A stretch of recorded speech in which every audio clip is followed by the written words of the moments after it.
Olá, minha gente, aqui com vocês, professor Nelson Sartori, trabalhando o livro Seminário dos Ratos, de Lígia Fagundes Telles. Agora eu vou trabalhar o conto chamado Senhor Diretor. Eu fico aqui na frente do nome, né, porque eu não tenho outro lugar para ir, né, senão eu vou ter que ficar em frente da Lígia, né, é falta de educação. Mas o nome dele vai estar ali representado para vocês, bonitinho, tá, o nome do conto. Então vamos falar um pouquinho sobre esse conto, tá, que é um conto que, como muitos outros, né, ele trabalha a questão feminina, mas agora de uma mulher um pouco mais velha, as recordações do passado, as frustrações. Vejam só, vamos começar com a síntese desse conto. O conto Senhor Diretor, de Lígia Fagundes Telles, narra a história de Maria Emília, uma mulher de 61 anos que se depara com uma capa de revista exibindo um casal se beijando. Olha que absurdo! A imagem desperta sua indignação, levando a escrever uma carta para um diretor de televisão, na qual expressa sua revolta com a exposição excessiva da sensualidade na mídia moderna. No entanto, à medida que escreve, ela mergulha em uma profunda reflexão sobre sua própria vida e as frustrações que acumulou ao longo dos anos. Vejam só como as pessoas falam sempre de si e nunca dos outros, né? Se aquilo está doendo em mim, é porque é minha essa dor e não dos outros. Às vezes a gente tenta falar para os outros o que eu estou sentindo, lembrar que sou eu que estou sentindo. Tá? Ao acusar, ao mostrar aquilo que eu vejo, ao condenar o outro, lembre-se, é você que está refletindo nele, né? Você que está condenando aquilo que você é, né? E não necessariamente ele. Enquanto redige a carta, Emília se recorda de sua juventude, tá? Do casamento, das expectativas que cultivou, mas que nunca se concretizaram como esperava. É a vida, tá? Sua revolta com a cena do beijo na revista não se restringe apenas à moralidade que julga correta, mas também reflete um ressentimento pessoal em relação ao próprio passado. Mas é frustrante isso, não é não? Inveja. Ela se vê confrontada com as escolhas que fez e percebe o vazio emocional e a rigidez que sempre nortearam sua vida. Né? As pessoas ficam sofrendo pelo que não fizeram. Realize. A protagonista relembra momentos de sua trajetória, como o casamento com um homem com quem nunca experimentou verdadeira paixão. Em sua juventude, Maria Emília idealizava um amor romântico e arrebatador, mas acabou vivendo uma relação marcada pela monotonia e pela submissão aos padrões sociais impostos às mulheres da época. Pois é. Agora, na velhice, sente-se aprisionada em uma existência solitária e sem emoções genuínas. Tá? Durante a escrita da carta, sua indignação se mistura com um sentimento de nostalgia e amargura. Maria Emília se lembra de como sempre se comportou de maneira reservada e conservadora, reprimindo desejos e sentimentos em nome das convenções sociais. É assim, né? E a conta chega. Essa repressão agora se manifesta como uma revolta contra o que considera uma degradação dos valores tradicionais. Né? Falou assim, quando eu não posso pegar goiaba é porque ela tem bicho, não é assim? O fluxo de consciência permeia a narrativa. O que é fluxo de consciência?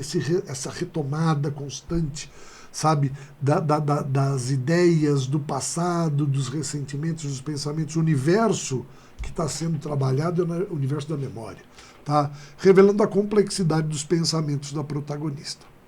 Ela transita entre críticas à modernidade e um lamento silencioso por sua própria falta de coragem para viver de maneira mais intensa e livre. Suas reflexões demonstram um embate interno entre a moralidade que defende e os desejos que um dia sentiu, mas nunca permitiu expressar. Ao longo da história, percebe-se que sua revolta com a imagem na revista é, na verdade, o reflexo de sua própria frustração. Eu já falei disso. Tá? Ela inveja inconscientemente a liberdade dos casais que se entregam a um amor sem medo do julgamento alheio. A cena do beijo representa para ela tudo o que nunca experimentou de fato: a entrega emocional, a espontaneidade e a paixão verdadeira. Paixão, vamos entender que é a paixão, que é o arroubo do desejo, aquela coisa instantânea, sem que você conheça a pessoa. Não é muito diferente de amor, né? As pessoas falam amor e paixão não tem nada a ver, né? Paixão é algo que nasce por alguém que você não conhece, você nunca viu, é uma coisa arrebatadora, não? Que você vai apesar de tudo, é maravilhoso, maravilhoso, né? Amor não, né? Amor é uma construção, né? E que muita gente também entende como uma fantasia construída, não é verdade? Então, vamos lá. Maria Emília também se recorda da criação rígida que recebeu e de como isso influenciou sua visão de mundo. Desde jovem foi ensinada a valorizar a discrição e o recato, reprimindo suas emoções em nome da aparência e do respeito social. Ainda tem gente hoje que faz isso. No entanto, agora, percebe que essa obediência cega aos padrões impostos pela sociedade a privou de momentos de felicidade e realização pessoal. Conforme a narrativa avança, sua escrita se torna cada vez mais emocional. A indignação inicial vai cedendo espaço para um lamento profundo sobre a solidão e o tempo perdido. Ela se dá conta de que passou a vida observando os outros viverem, enquanto ela própria permaneceu estática, limitada pelas regras que acreditava serem corretas. Não que as regras sejam sempre erradas, é que elas não são a única referência de vida, não é verdade? As regras são construídas para que haja uma ordem, né? Só que a ordem não é a mesma para todos. O tom da carta também oscila entre o ressentimento e a melancolia, lógico, né? Maria Emília se dirige ao diretor da televisão como se ele fosse um representante da nova geração responsável pelo que ela considera uma degradação dos costumes, ou seja, vou atacá-lo, né? No entanto, em um nível mais profundo, é como se estivesse tentando dialogar consigo mesma, buscando justificar suas escolhas e reafirmar que viveu conforme os princípios que acreditava corretos. É a tentativa que as pessoas têm de justificar as coisas. Fez o melhor que podia, só isso, né? O que foi capaz de fazer, o que aprendeu a fazer, né? No desfecho do conto, a carta não é concluída. Maria Emília percebe que seu protesto contra a cena do beijo não é suficiente para aliviar a angústia que sente. Sua insatisfação não vem apenas da modernidade ou da exposição da sensualidade na mídia, mas da construção da constatação, de que sua vida foi marcada por privações emocionais autoimpostas. É isso. Foi ela que se impôs tudo isso, tá? A revolta que sente é, na verdade, um reflexo de sua própria incapacidade de ter vivido de maneira mais autêntica e apaixonada. É isso daí, né? É a própria dor. O conto, Senhor Diretor, utiliza a técnica do fluxo de consciência para aprofundar os sentimentos da protagonista e mostrar como em sua indignação moral esconde frustrações mais íntimas. Através da escrita da carta, Maria Emília revisita suas memórias e confronta a realidade de sua existência solitária. É isso. Eu estou falando de mim comigo mesmo. Só que ao invés de falar, ela escreve. No final, o leitor percebe que sua crítica ao beijo na revista é apenas um pretexto para expressar sua tristeza e arrependimento por tudo que não viveu. Lígia Fagundes Telles constrói um retrato sensível e psicológico de uma mulher que, ao chegar à velhice, percebe que sua rigidez moral foi em grande parte responsável por sua infelicidade, né? O conto não apresenta um desfecho definitivo, mas deixa no ar a reflexão sobre a passagem do tempo, a repressão dos desejos e a necessidade de se permitir viver plenamente. Vou fazer um protesto aqui contra a minha própria fala, não é verdade? Falou assim que eu estou analisando a obra, tá? Mas eu chego aqui e coloco 61 anos como velhice. Essa é a minha idade, hoje. É a minha idade, tá? Então, velhice é uma questão conceitual, depende de como você encara tudo isso, né? Não estou falando da dor com que eu levanto da cama todos os dias, não, né? Mas uma coisa é certa, depende de como você encara a própria vida, né? Falou assim, aqui o conto relata, e isso é interessante, né? Na época em que foi escrito, uma mulher de 61 anos totalmente entregue à sua formação e sem possibilidades de dar continuidade à vida do jeito que ela quer. Tá? A reflexão dela é a de uma mulher que simplesmente não tem mais opções na vida, não tem oportunidades, é só um lamento dentro das constatações, né? É a postura pessoal sempre. Tá certo? Vamos lá. Maria Emília se vê aprisionada em suas próprias escolhas e, ao mesmo tempo em que condena o mundo moderno, também lamenta não ter aproveitado melhor o seu próprio tempo. A obra levanta questões sobre os impactos das convenções sociais na vida das mulheres e sobre a importância de reconhecer e expressar os próprios sentimentos antes que seja tarde demais. Isso aqui é importante fazer a ressalva, né? Até mesmo da minha fala. Tá? Nós estamos falando de um contexto de construção da figura feminina dentro de anos atrás. Tá? Ou seja, nós estamos falando de uma mulher de 61 anos com um texto que foi lançado em 1977. Então, se você for estabelecer a elaboração da idade dessa pessoa, ela nasce no início do século XX. Tá? Nasce no início do século XX. Foi o que? Educada nas primeiras décadas. Certo? Foi educada nas primeiras décadas ali. Então, em tempos absolutamente diferentes dos de hoje. Né? Absolutamente diferentes. Então, é lógico que ela está envolvida em todo o contexto histórico. Vamos lá, a história de Maria Emília ressoa como um alerta sobre os perigos de uma vida pautada exclusivamente pelas regras externas, sem espaço para as emoções e experiências que realmente trazem sentido à existência. Ao final do conto, sua solidão e insatisfação tornam-se um espelho do que acontece com aqueles que, por medo ou conformismo, deixam de viver suas verdades. É aquilo, depois, o lamento não tem como ter resposta. Ele é apenas um lamento, ele não é nada além de um lamento, não é verdade? Então, é assim que funciona. Vamos lá. Sequência cronológica detalhada agora do senhor diretor, vamos ver o passo a passo aqui. Ó. Maria Emília, uma senhora de 61 anos, caminha pelas ruas da cidade. Ao passar por uma banca de jornal, vê uma revista com a imagem de um casal se beijando na capa. Ela se sente indignada com a exposição pública do afeto e questiona os valores da sociedade moderna. Decide escrever uma carta ao diretor de televisão para expressar sua revolta com a vulgaridade presente na mídia. Então, vejam, é muito importante a gente compreender a sequência cronológica, já que nós vamos trabalhar fluxo de consciência. Tá? Porque vai haver o quê? O retorno, a volta. Né? Então, olha lá. Ao começar a carta, relembra a sua infância rígida e a educação conservadora que recebeu. Vejam, está no presente e volta. Reflete sobre sua juventude e os momentos em que reprimiu seus próprios desejos e emoções. Recorda o casamento com um homem que não amava verdadeiramente, mas que lhe proporcionou estabilidade social, típico da época.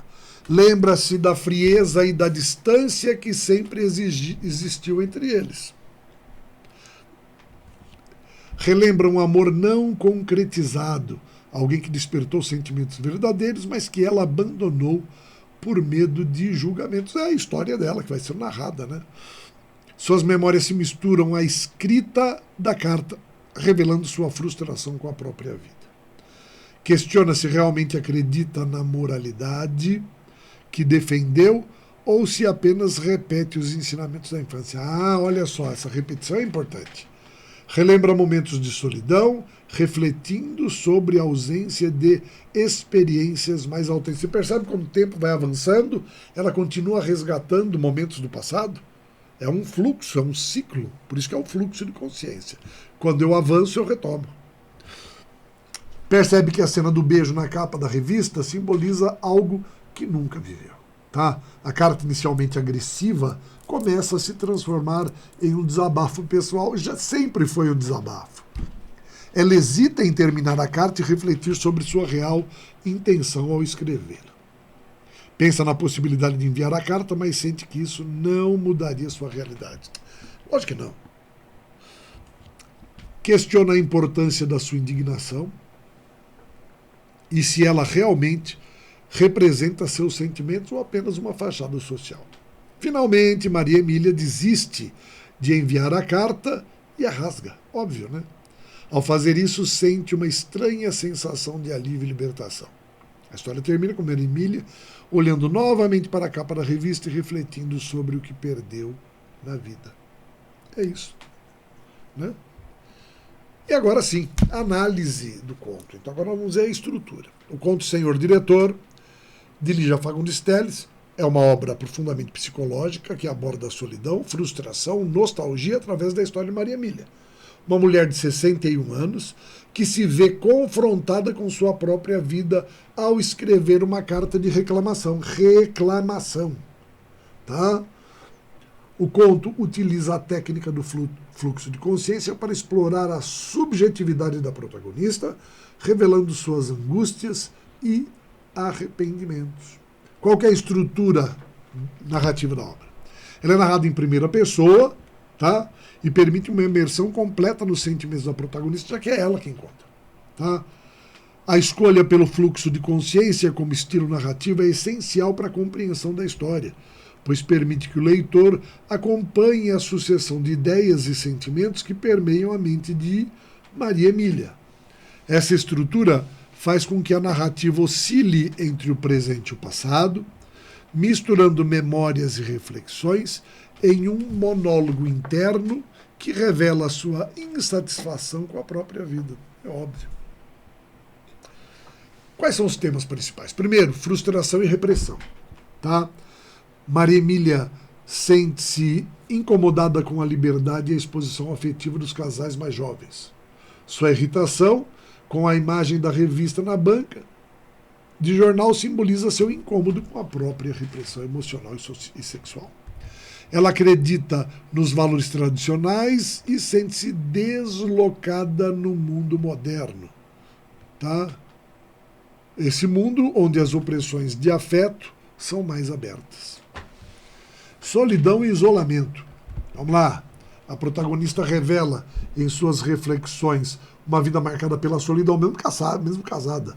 Não há menção a amigos ou família próxima e sua forma de interagir com o mundo é através de cartas de reclamação. Sua revolta com a sociedade contemporânea mascara uma profunda necessidade de conexão humana. É a falta de relações humanas.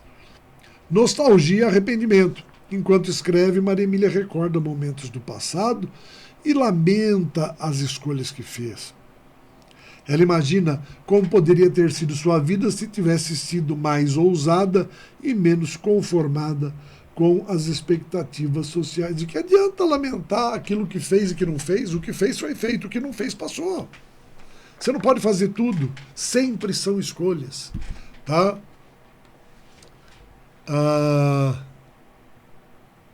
Vejam, essa reflexão sobre o passado dá ao conto um tom melancólico, pois mostra que, mesmo consciente de suas frustrações, a protagonista se sente impotente para mudar o seu destino. Isso porque se entende como velha. Não é não? Vai namorar se o marido não estiver mais com ela. Se tiver, pega nele. Tá? Conversa, transforma aquilo em coisas boas. Simbolismo. O conto utiliza vários elementos simbólicos para reforçar a temática da insatisfação. Primeiro, a revista com a imagem do casal se beijando apresenta a liberdade, a espontaneidade emocional que Maria Emília nunca permitiu a si mesma. A carta ao diretor de televisão simboliza o seu desejo de ser ouvida, ou sua tentativa de reafirmar valores nos quais acredita, mesmo que estes não se encaixem mais na sociedade. Tá? E o fluxo de consciência enfatiza o caos interno, tá, da protagonista e sua incapacidade de se libertar dos pensamentos e arrependimentos que ela assume. Então, na verdade, tudo isso daí é o sofrimento dela com ela mesma. O mundo externo não tem nada com ela. Não foi o mundo que fez isso com ela. Tá? Foi a vida que ela teve, a educação, a convivência. Tá? Mas no momento de tomada de consciência ela não reage. Construção da protagonista. Então como é que a gente construiu essa questão? Maria Emília é um retrato de muitas mulheres que vivem sob padrões sociais rigorosos e que ao chegarem à velhice percebem que abriram mão de desejos e oportunidades. Sua amargura é um reflexo de uma sociedade que não permitiu que ela explorasse plenamente sua individualidade. Ela é complexa e contraditória, ao mesmo tempo que critica a exposição afetiva dos jovens, sente saudade de um amor que nunca viveu. Seu desejo de censura é, na verdade, um desejo de pertencimento, tá? De ter vivido as emoções que agora observa de longe. Eu queria aquilo para mim. E qual que é a conclusão? Vamos lá? Senhor Diretor é um conto que aborda de forma sutil e profunda a frustração e o isolamento emocional.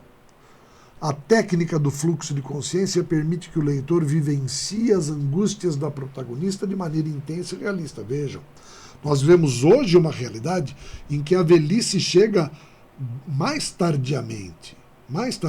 Muita gente é plenamente ativo hoje em dia, tá? Por exemplo, como cantores, tá? Que acima dos 80 anos continuam ativos e trabalhando, não é verdade? Caetano Veloso, Gilberto Gil, Chico Buarque, tá? Paulinho da Viola, só para citar os brasileiros, Milton Nascimento, tá? Alguns, tá, desses nossos gênios da música e da poesia continuam ativos, produtivos, dão shows ainda com multidões ao seu lado, tá? Então, é importante entender que há muita gente, sim, com esse sentimento, tá? Mas existem muitos exemplos, hoje em dia, tá, de libertação disso tudo, porque isso daí é possível. Veja, um grande conflito é que ela, aos 61 anos de idade, não vê futuro. Tá? Ela não vê futuro. É o contexto da época. Hoje em dia, muita gente que vive hoje nos anos 2000, na segunda década, né, dos anos 2000, ainda vivem o conceito da frustração e da velhice precoce. Não? Vamos lá. Lígia Fagundes Telles constrói uma narrativa que não apenas retrata o envelhecimento e a mudança dos tempos, tá? Mas também convida à reflexão sobre as escolhas que fazemos ao longo da vida e sobre a importância de permitir-se viver plenamente. Gente, são escolhas, tá? Falou assim, você pode refletir sobre as escolhas que você fez, só que foram suas escolhas. E a questão toda não é sofrer, é sim o quê? Já que eu vivi essas escolhas, já que essas escolhas foram feitas por mim, eu encaro e aceito aquilo que foi feito, né? Estou arrependido? Faça novas escolhas. Tá? Hoje não dá mais tempo, dá tempo de qualquer coisa. Né? O conto nos leva a questionar quantas vezes reprimimos nossos desejos por medo do julgamento alheio. Essa é a grande questão. E ao final, quantas dessas renúncias valem a pena? Né? Nós renunciamos dentro do casamento, nós renunciamos quando temos filhos, nós renunciamos por um conceito, às vezes, de moralidade, de beneficência, sabe? Abrimos mão de nós para acolher aos outros, não que não devamos acolher os outros, o que nós não podemos é abrir mão de nós mesmos. Só que essa é uma reflexão tardia. Esse é um conhecimento que vem com a maturidade. Tá? Então não se pode condenar um jovem por ser jovem, tá? Quando você é velho. Não, e nem condenar a si mesmo por isso. Tá? E nem condenar a si mesmo por isso. Então, essa é a proposta significativa deste conto, que é um conto fantástico. Tá bom? Minha gente, forte abraço a vocês e aproveitem bastante a leitura desse livro, porque ele é realmente o quê? Fantástico. Agora que você está fazendo o trabalho de leitura, agora que você está fazendo o trabalho de análise, a leitura se torna muito confortável. Tá? Então, aproveita. É uma técnica de você reconhecer o conto e aí você ter contato com ele. Porque isso daqui não é spoiler. Tá? Isso daqui é avaliação, é análise. Você pode ler e aprofundar nas emoções das personagens. Não esqueça disso.